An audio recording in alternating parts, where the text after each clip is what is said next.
Yes, there's a whole sort of bunch of people sort of kind of burrowing into the cockpit, and we can just see there on the screen now on the live stream the team working on this, 2 or 3 people around the car, and we can see the gap on the grid where that car should have been. It isn't. The race gets underway now, though, for 15 minutes of racing in the Tegiwa Type R Trophy. It was Ross Borman on pole position. He's made a good start. Kyle Lindsay was slower away, and so he's going to drop back down. And there's contact, and there's cars sideways and spinning into the gravel trap, I'm afraid, at the first corner. Don't think Trafford King got out of the pit lane, at least not yet, but who knows, this could give him succor as the leaders then turn their way out of Druids, down the hill towards Graham Hill Bend. It is Ross Borman that is in the lead of the race from, in second place, the 74 car, which is that of Richard Lindsay, as they're making their way along the Cooper Straight towards Surtees for the first time. King. Oh, and there's another spinner on the exit of Graham Hill Bend. Didn't spot who that one was. Getting back onto the circuit, and I think possibly because the safety car was scrambled, and that confused some of the drivers, Marcus. The important thing is that Trafford King has started from his point of view, so for a restart, should there be one, and not just holding it under a safety car, that would work. But also it will allow him to charge through from the back if there is no restart. But at the moment there's that car stuck over there, which is... We'll try and figure it out. Well, I could get the binoculars on it, couldn't I? And work out who it is. It's a plain silver car, that's always a gun. It's the 24 car, which is Jake Johnson, who's getting back into his car to allow it to be towed away. He was 7th in the race earlier on this afternoon. So that car going to be removed. The race continuing behind the Hyundai safety car in the meantime. So safety car is out. A regular feature, unfortunately, of these races.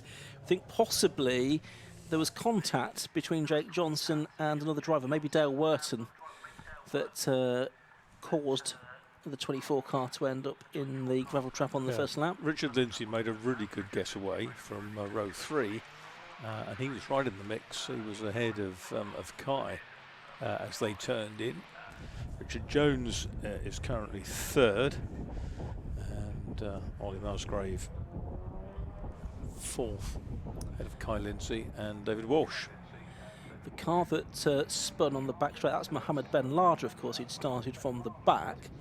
There was some contact, I think, possibly with Andrew Idwin, but both cars have continued.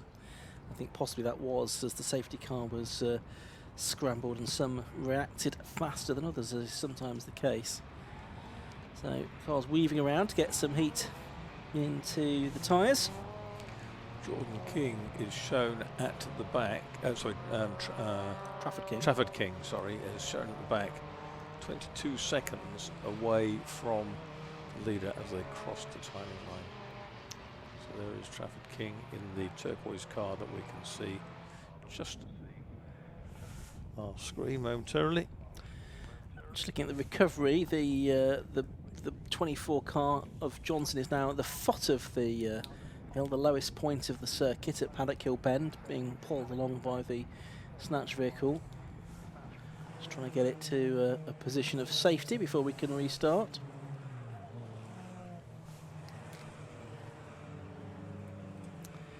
Right, just hearing from Josh Barrett that Trafford King's car popped a fuse on the green flag lap. So thanks, Josh, for getting that news to us. He also told us, too late for us to see it though, that in the earlier 750 Formula race, Bill Cowley lost his gears, which is why he retired from the 750 Formula race. But it was an electrical issue for Trafford King.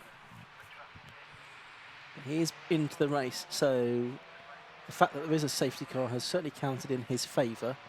Doesn't look like we're going to get a red flag. I think they're going to leave that car at the bottom of the hill by the looks of it. The snatch vehicle is moving back behind the barriers, and I think they'll continue the race with that car sort of well out of the way in the gravel trap.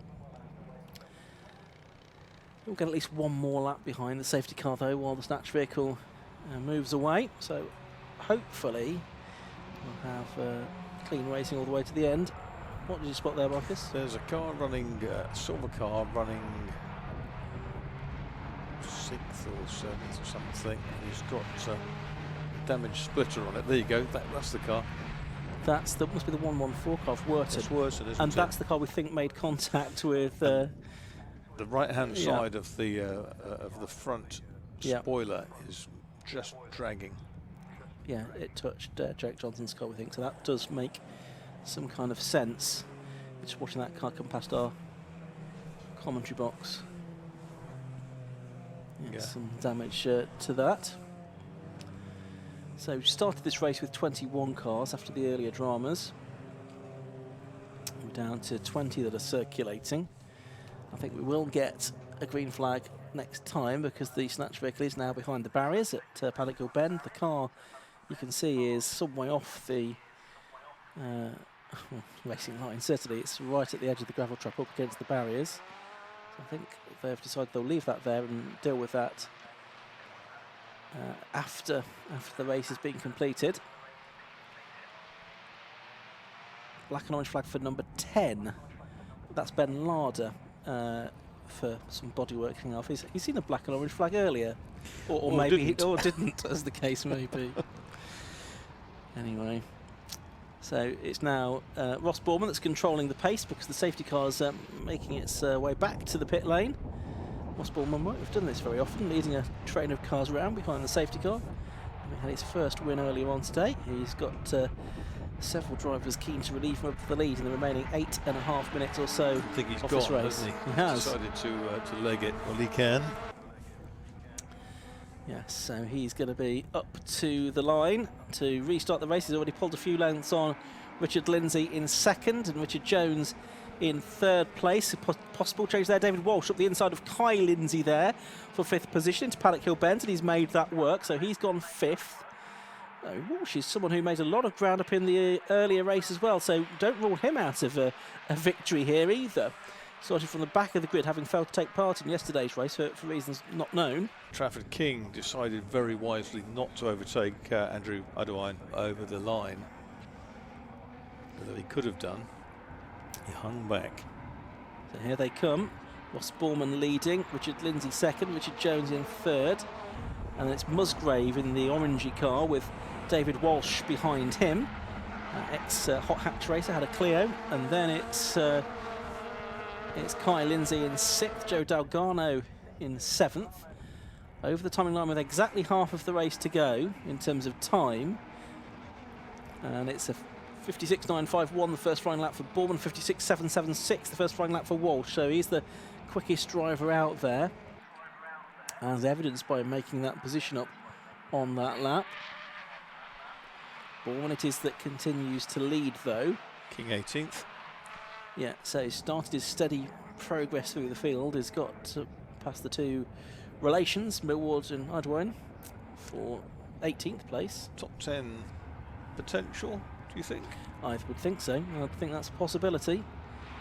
But I think we'll see. He's going to be quite meticulous about this. He's not going to be sort of doing anything too rash, I don't think. That was sort of how he drove the earlier race. Earlier today, talking of not doing anything rash, that's David Walsh up the inside of Ollie Musgrave, and push to pass has seemed to have worked there.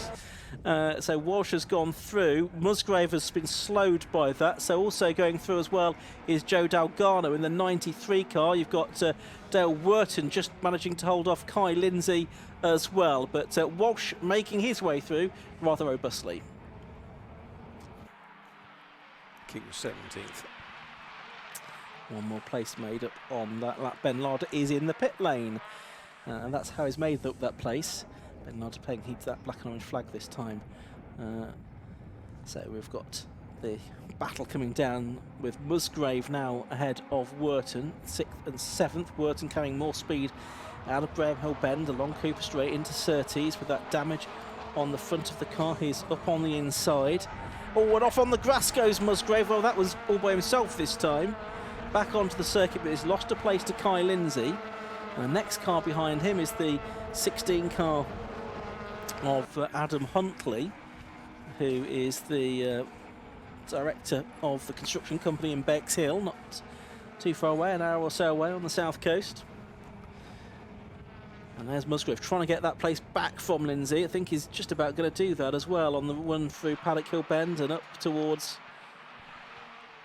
Druids, and he has done it. Another place picked off by Trafford King in the 42, the Leighton House turquoise coloured car. Winner of yesterday's race. Looks like Ben Lard has gone back out into the race, having had whatever bodywork it was dealt with. Oh, and Lindsay almost getting into the back of Musgrave there. Kai Lindsay, that is, with Huntley just behind. This is the back of the 7th, 8th and 9th. It's supposed to be close to 3 drivers in 3 laps in that part of the circuit for Ollie Musgrave. Walsh done the best lap of the race on that lap, 55.801. We had 55.2 for Trafford King early on, so not quite got down to those times. What's off Trafford King, by the way? Where's 16th. he? 16th. He's not perhaps making progress as quick as we thought he might do. It's a competitive field, though, and he's got a bit of a gap, you can see, to make up before he catches another group of cars. And typically it becomes more difficult as you climb through the order. Here's the lead battle. Ross Borman looking for his 2nd win of the day, trying to fend off Richard Lindsay and Richard Jones. I think that was McFarlane had a really good dive into Graham Hill Bend. Looked like he carried a bit too much speed, managed to yank it in. Car now back to smart condition after being bandaged for the 2nd race. Yeah, over the line they go. Probably 4 more laps to go, I would think, in this race. It's going to be pretty tight on time, I think. Be about 15 minutes when the cars come around to complete their 13th lap. Working with fastest lap now.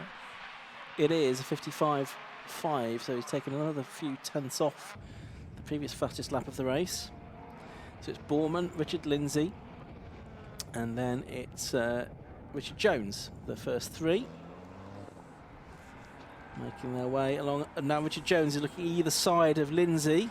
His car also a little bit patched up. There probably is not many cars that are going to leave Brands Hatch pristine, unfortunately, after this opening meeting of the season for the Tegiwa Type R Trophy. I think it was much the same last year, if I remember rightly, as well. Hopefully things will settle down for future rounds. Borman it is that leads, pulling away now from Lindsay, who's been distracted, I think, by the attacks from Richard Jones, and now David Walsh has caught both of them. Joe Dalgarno going with them as well. He was on the podium yesterday until he was pinged for safety car overtaking. Trafford King's 15th in a group of cars now. So there is a possibility of more places being made up. Probably 3 laps to go, I'd think, including the one he's just started. So Walsh it is in the number 21 car at the rear of that group. He's in 4th position. Ahead of him is number 12 in the mainly blue car, Richard Jones. Richard Lindsay, number 74, is next up. Richard Jones, who's the 32-year-old fabricator from Middlesbrough. Started racing 3 years ago. I think King's got a couple more places. He's certainly looking racy again. Yeah, he's going to be over the line shortly, I think. He's coming through. Yeah, I think he's made up at least a couple on that lap. He's come through 13th, yeah, 2 places made up that lap, but Borman there doing his best to repel Richard Lindsay again, who's got a 2nd wind, it seems, and is not giving up on this. Kai Lindsay now with the best lap of the race, 55.5. Yeah, Kai Lindsay finished 2nd in the earlier race today, and Richard looks like he might follow suit this time round. Trafford King 13th. Round McLaren towards Clearways they go. It's 5 for the lead now. Joe Dalgarno's joined in, and it's going to be very tight whether we get 1 or 2 more laps here. It's a 56-second lap, basically. It's 58, 57, 56 seconds to go. It's going to be 1 more lap to go in this race, I think, because there's 55 seconds left as they go across the timing line. Borman feeling the pressure here. Bit of a lock-up into paddock that time. It's fairly wide. Here comes Richard Lindsay up the inside, but not close enough, Marcus. No, that's right. And Richard Jones is still pushing in 3rd in the car that's blue at the back and silver at the front. And then Walsh in that very nicely liveried car is in 4th place, car number 21. But it's still Borman who holds on up front. It's The case of winning your first one's difficult, winning subsequent ones perhaps not so. Yep, around the right-hander they come for the final time. Most of the right-handers here, of course.